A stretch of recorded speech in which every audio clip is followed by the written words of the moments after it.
All right, everybody, to get started with this section, what I'd like you to do is go to page 19 and just work on the top two equations. Solve them both carefully. You can pause here and we'll come back to those equations in just a few minutes. So as soon as you're done working on those, come back and unpause and we'll move on from here.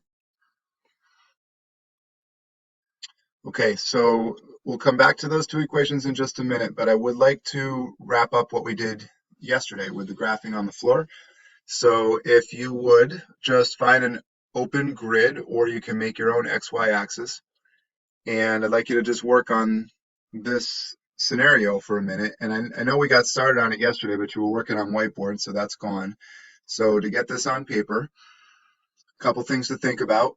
Your lead term is going to give you n behaviors because you have an even power and a negative coefficient. So think about which way that's going to start and finish. You want to get your zeros on the board on the x-axis. You have a multiplicity 3 on the root 3, which will tell you what happens as you pass through that root. Your range is capped out, so you're going to have a maximum somewhere along that 5 line, so keep that in mind. You have a relative max at negative 5, 0, which you'll recall from yesterday cannot be an endpoint. So you'll never have a relative max at an endpoint. You'll only have it at a turning point. And same thing with relative min if we had one of those. There's an increasing interval from negative 3 to 1, so we want to make our dashed lines going through the negative 3 and the 1 lines to section off the grid. All right, so take a minute to try this. You can pause now and then come back to check it. Okay, so to check this graph, let me get that mark out of there. To check this graph, what we want to do is look at all of the different divisions that I've made in yellow here. So you can see the range is capped off at 5. You can see that the increasing interval is sectioned off at negative 3 to 1. I do have a relative max here at negative 5, 0, which happened to turn into a bounce point on the x-axis. So that counts as a multiplicity 2 root. Going along with this multiplicity 3 root, that's a total of 5 on my exponents. And so to get to 6, this negative 1 root had to have been a cross through. So if I bounce off, and then I have a turning point at negative 3 so that it can be increasing after that, I go through my x-intercept at 1.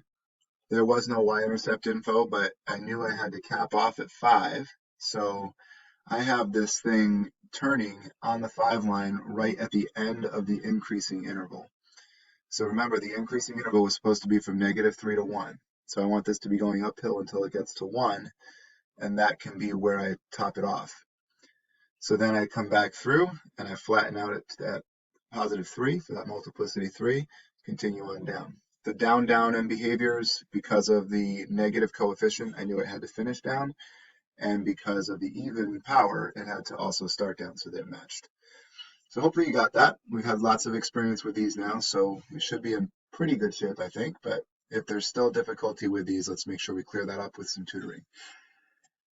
Okay, so here's what we need to accomplish for the rest of this period. We need to work on notes from pages 19 and 20, and I will give you those. And then you are going to work on a lesson quiz, section 9. It's not section 9.2, it's the second lesson quiz of unit 9. That's why I'm calling it 9.2. And that's just a quiz on Google Classroom. So you'll pop in there and get that done on a Google form. And then you want to write down this password here now because this is just on the video for you. It's not posted on the screen in the room. So copy down 9217 so that you can get in and do that quiz later. And then the homework for tonight that will be due Friday is the maze that you find on page 21. All right, so let's work on page 19. So you were working on the two equations during the bell work. And when you solve the first one, it's all set up to do a square root. So if you just take the plus and minus version of square root 2, that is your solution to that equation. There's nothing else to do because x is by itself.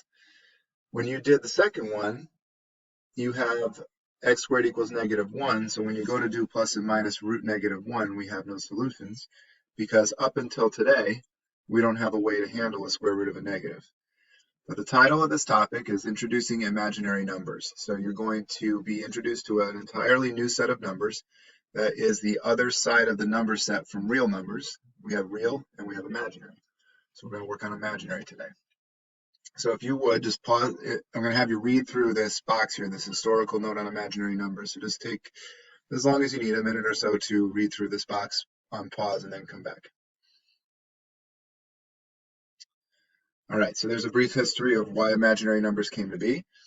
And so as a definition, imaginary numbers, its symbol is I, and I is an imaginary number that is defined as the square root of -1, which allows us to solve equations like the one at the top of the page in letter B. So since I equals square root -1, what does I squared equal? Well, if I'm squaring the I have to also square the square root here. So if I take that square root and I square it, that makes the square root go away, and we get -1. So I squared is equal to -1. And that is a key component that goes along with imaginary number calculations. So I equals root -1, I squared equals plain -1. All right, so to use that definition of I, we're going to rewrite these following expressions. So when it's in radical format, what we can do is we can always split a radical into a product. So I can say that this -4 equals +4 times -1. And so when I solve +4, I get 2. When I solve root -1, I get I. And so root -4 is no longer 2, it is 2I. And that's going to happen at the end of the line here too. And anytime you do a root of a negative number, the answer is just going to be what it would be without the negative and then with an I attached, because you can always split it into the root as a positive times root -1. And so you have 5 here and I here. Okay, so that's how we deal with roots of negatives. Now, if these weren't perfect squares, let's say it was root -40, you would still be able to do it, because just like you would take 40 and make it into 4 times 10, we're still going to do that, but then we're also going to have -1 at the end. Okay, so this part becomes 2. This part is not possible to simplify. Root -1 is I, and then you have root 10 at the end. That was not possible to break apart further. And that's the way I'd like you to write it. If you have multiple parts to it, put the real number first, the rational real number first, then put the I, and then put the root that's left over. Okay, so complex numbers are combinations of real numbers and imaginary numbers, and it's basically the sum or difference of them. So the A plus BI, the A part is a real number, and the B is a real number, but it's a coefficient on an I, which makes it an imaginary part. Right? So when you go to combine imaginary or complex numbers, you treat them just like they were binomials. So if you had 2 plus 3x and you were going to add 1 minus 6x, which is the same structure as you see here in this complex number set, you would just combine your like terms, right? You'd take 2 plus 1 and you'd write 3. You take 3x plus -6x and you write minus 3x, and you'd have to stop because you have no more like terms. The same thing happens with complex numbers. You treat them the same way. The I is essentially a variable. It's not a variable, but it behaves like one. All right, so remember, I is equal to square root -1, so it's not really a variable that you can plug things in for.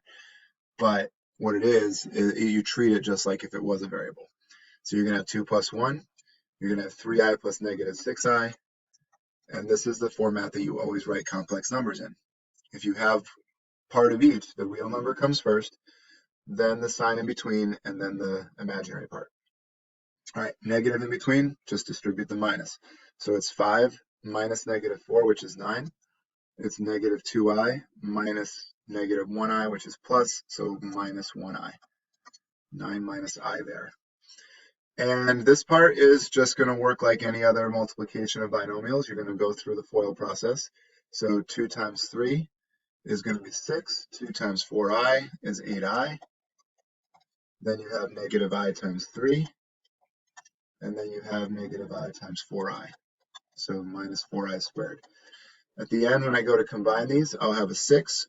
I'll have a plus 8i and a minus 3i that combine together. But now this part at the end it actually is a like term, because as we set up here, I squared equals -1. So if I substitute a -1 where the I squared is, this -4 times this -1 becomes a +4. And so that would combine with a 6 and give me 10. Then 8i minus 3i is 5i. So anytime you do multiplication with i's, you're likely to come up with an I squared somewhere, which is going to convert to -1 and then combine with something else. Okay, so that's it for page 19. On to page 20. All right, so as we said, I is defined as root -1. So I to the 0, if we have anything to the 0 power other than 0, it's always going to equal 1. That goes for imaginaries too. Anything to the first power is itself. We said I squared equals -1, so we have those three. I to the third power is the combination of I squared times I. And since I squared is -1, -1 times I is just -I. Okay, now there's a pattern to this because when I go to the next power, I to the fourth, that's like saying I squared times I squared, which is -1 times -1, which is +1. Then I go to I to the fifth. Well, that's I to the fourth times I. Well, I to the fourth we just said is 1, so 1 times I is I. You see where this is going? I to the sixth is I to the fourth times I squared. I to the fourth is 1. I to the second is -1, so we get -1. I to the seventh, I4 times I3. Since I4 is 1 and I3 is -I, we have -I again. So this is going to make a cycle. These imaginary numbers are going to cycle through these 4 answers and only these 4 answers. Because of the way exponents work when they're added together, it's always going to work out that way. So as you go through it, you can continue the cycle, right? Any multiple of 4 is always going to equal 1. Any exponent that's 1 more than a multiple of 4. So when you divide by 4, you get a remainder 1. Those are going to equal I. Remainder 2, right? Multiple of 4 plus 2 is going to be -1. And then 1 below a multiple of 4, or a multiple of 4 plus 3, is always going to be -I. Let me erase that. Okay, so we have -I every time we see 1 less than a multiple of 4. So the shortcut, the base of an exponent is, the base of the exponent for I is going to be, you're going to divide the exponent by 4.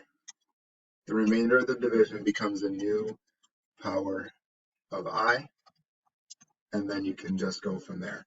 So if I take 16 and divide by 4, I get remainder 0, which equals I to the 0 would equal 1. Divide 25 by 4, I get, well, 6 remainder 1. So I'm one into the cycle, which means this is going to equal I. 39 is 1 short of a multiple of 4, so that's going to be the -I version. 398 would be remainder 2, and so that's like I squared, which is -1. So you can, all you have to do is divide the power by 4 and see where you are in the remainder cycle. If you get 0, 1, 2, or 3, you're going to know where to go with it. So just try these on your own. Pause for a minute, try them, come on back. All right, divided by 4, it goes in evenly, so it's remainder 0, which means this is 1.